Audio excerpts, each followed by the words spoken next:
Assalamualaikum Sobat Football United. Ada sebuah kabar yang ingin gua bahas ataupun juga situasi mungkin ya. Jadi ada hal yang menarik ini dari 4 kemenangan beruntun Michael Carrick bersama dengan Manchester United. Ya, ketika gue bikin video ini baru ataupun ya Manchester United mendapatkan 4 kemenangan beruntun ya. Nah, di 4 kemenangan beruntun ini ada beberapa poin yang gue catat yang menarik menurut gue ya, dan bisa jadi ini akan terjadi sampai dengan akhir musim nanti. Ada beberapa poin. Poin pertama, gue ingin membahas terkait dengan formasi tentu saja, tapi bagaimana pemain yang menempati starting 11. Mayoritas ini sama. Dan ya pemain-pemain yang menempati posisi-posisi itu bukan hanya mereka bermain ya, tapi bagaimana mereka juga memiliki rating yang cukup baik nih. Gue ambil sumbernya dari SofaScore ya. Rata-rata secara keseluruhan bagus-bagus menurut gue. Kenapa? Faktornya menurut gue adalah mereka bermain di posisi terbaik jika dibandingkan dengan periode sebelumnya bersama dengan Ruben Amorim. Dan menurut gue ini sangat wajar. Kenapa? Bersama dengan Ruben Amorim, Manchester United tampil dengan sistem yang perbedaannya cukup jauh dengan sistem yang dimainkan oleh pelatih sebelumnya, Ruud van Nistelrooy, interim, ataupun bahkan Erik ten Hag selama lebih dari 2 musim, kurang lebih seperti itu ya kan. Jadi sangat wajar Ruben Amorim memiliki kesulitan yang sangat besar, dan menurut gue sangat wajar juga ketika pemain-pemainnya masih warisan dari periode sebelumnya, itu adalah dari Erik ten Hag ya, dan bahkan dari era sebelumnya juga beberapa. Ketika Michael Carrick mengembalikan pakemnya sama seperti itu, ya bisa lebih enak permainannya, karena banyak pemain memang posisinya tidak sesuai dengan sistem dari Ruben Amorim. Dan ini sering sekali juga bergulir ke situasi ya, kenapa dia keras kepala dan lain-lain. Gue selalu berkata bahwa dia didatangkan oleh manajemen Manchester United dengan dengan penjelasan, mungkin presentasi, dengan rencana, dengan sistem tertentu. Dan ketika di tengah jalan justru melakukan perubahan yang sangat jauh berbeda dari itu, ini akan menjadi pertanyaan nih kan, sehingga akan di situ-situ saja nih perputarannya menurut gue. Tapi ya inilah situasinya menurut gue seperti itu. Balik lagi ya, selalu sama nih starting 11-nya. Dan situasinya adalah situasinya adalah dengan starting 11 yang sama. Ternyata itu tadi pemain ini ratingnya bagus-bagus ya. Dan ada juga hal yang menarik, yaitu adalah bagaimana kalau gue lihat ketika Manchester United menghadapi Manchester City, menghadapi Arsenal dan lain-lain, Manchester United ini memiliki kecenderungan untuk menggunakan satu titik, kanan atau kiri, untuk menekan lawannya. Walaupun misalnya lawan ini memiliki possession yang lebih tinggi, tapi Manchester United ini tidak secara sembarangan saja katakanlah ya, karena memang sangat berbeda cukup jauh sisi yang digunakan untuk menyerang, kanan ataupun kirinya. Misalnya ketika menghadapi Manchester City itu lebih banyak dari sisi sebelah kiri. Dan ketika menghadapi Arsenal pun juga dari sisi sebelah kiri. Dan ini perbedaannya sangat mencolok banget dibandingkan dengan sisi lainnya. Ketika menghadapi West Ham United, ketika menghadapi Fulham, bukan West Ham tapi menghadapi Fulham, itu menggunakan sisi sebelah kanan. Dan perbedaannya sangat beda sekali dengan sisi tengah maupun sebelah kiri. Jadi ini memang sesuatu yang diatur untuk memanfaatkan sebuah titik. Baru ketika menghadapi Tottenham Hotspur agak berimbang nih dari tengah dan dari sebelah kiri. Kenapa? Besar kemungkinan karena Tottenham Hotspur yang bermain dengan 10 pemain ya kan, dan ya situasi itu memungkinkan untuk Manchester United bisa lebih cair, bisa lebih terbuka misalnya untuk memilih opsi-opsi di lini pertahanan Tottenham Hotspur untuk berusaha untuk digempur ya kan. Tapi gue juga mencatat seperti gue katakan ya, selain starting 11 yang sama, yaitu juga Manchester United memfokuskan pada satu titik nih untuk menyerang. Gue ingat misalnya ketika menghadapi Fulham, bahkan Cunha pun juga digeser ke titik sebelah kanan nih untuk menggempur pertahanan dari Fulham. Jadi memang ada semacam kayak mungkin analisa yang dilakukan oleh tim kepelatihan dari Michael Carrick yang menilai bahwa ada satu titik yang bisa dimanfaatkan dan kita coba dari titik itu terus gitu loh. Sebagian besar, tidak hanya itu saja, tentu saja ada perimbangan dari titik lain, tapi konsentrasinya lebih dari satu titik. Dan ini juga mengingatkan gua ketika Michael Carrick baru ditunjuk sebagai head coach interim di Manchester United.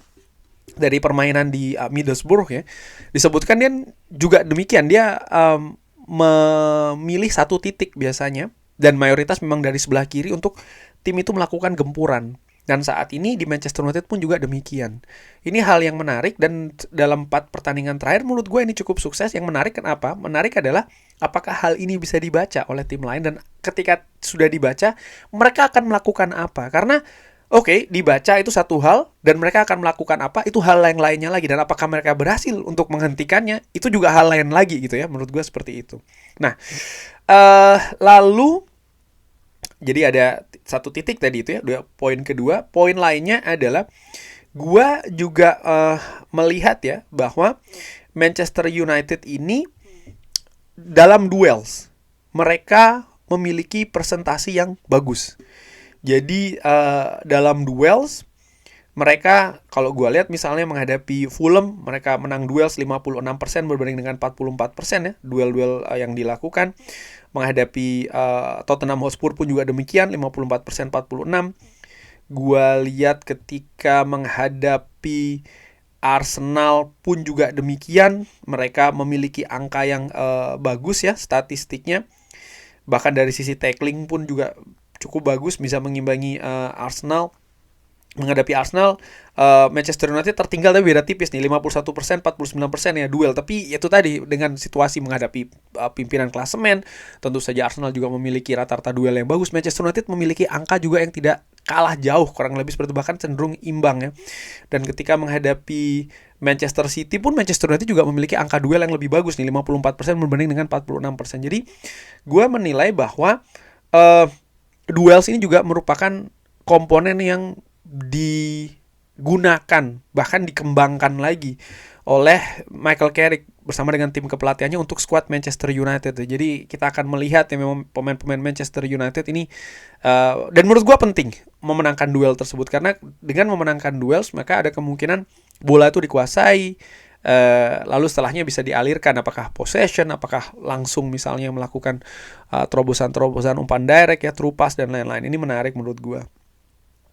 Apakah itu saja? Ada faktor lain juga yang gue lihat ya, bahwa ternyata Manchester United dengan Michael Carrick ini bermain lebih efektif menurut gue. Karena dari angka yang gue lihat, misalnya ketika berhadapan dengan beberapa lawan gitu ya, dari sisi sentuhan di kotak penalti masing-masing atau di sepertiga lawan, daerah pertahanan lawan ya, Manchester United itu tidak selalu lebih unggul, tidak selalu lebih dominan dibanding dengan lawannya. Tapi dari sentuhan yang katakanlah tidak begitu telak ya jika dibandingkan dengan tim lawan, mereka bisa memanfaatkan ini untuk mencetak gol selama 4 pertandingan terakhir. Sebaliknya, tim lawan walaupun mereka lebih memiliki sentuhan yang lebih banyak ataupun juga akurasinya di sepertiga akhir pertahanan dari Manchester United, tapi lini pertahanan Manchester United ternyata solid nih. Jadi ini merupakan kunci lainnya ya. Efektif, efisien di depan, tangguh, kokoh di belakang. Dan inilah menurut gue faktor-faktor yang akhirnya membuat Manchester United selama 4 pertandingan terakhir berhasil mendapatkan kemenangan. Hal-hal yang tadi gue analisa itu nampaknya memang ya hal yang mudah mungkin dilakukan, tapi ini kan hal yang berusaha juga sebenarnya dilakukan oleh misalnya pelatih-pelatih sebelumnya. Gue justru menarik untuk mengetahui metode apa yang dilakukan di Carrington ini. Pendekatan seperti apa, lalu latihan model seperti apa, dan hal ini kan tentu saja sulit ya untuk diketahui dan memang tidak dibuka secara publik. Tapi dari apa yang diperlihatkan di atas lapangan, dari angka-angka statistik yang gue lihat tadi, memang Manchester United bersama dengan Michael Carrick cenderung untuk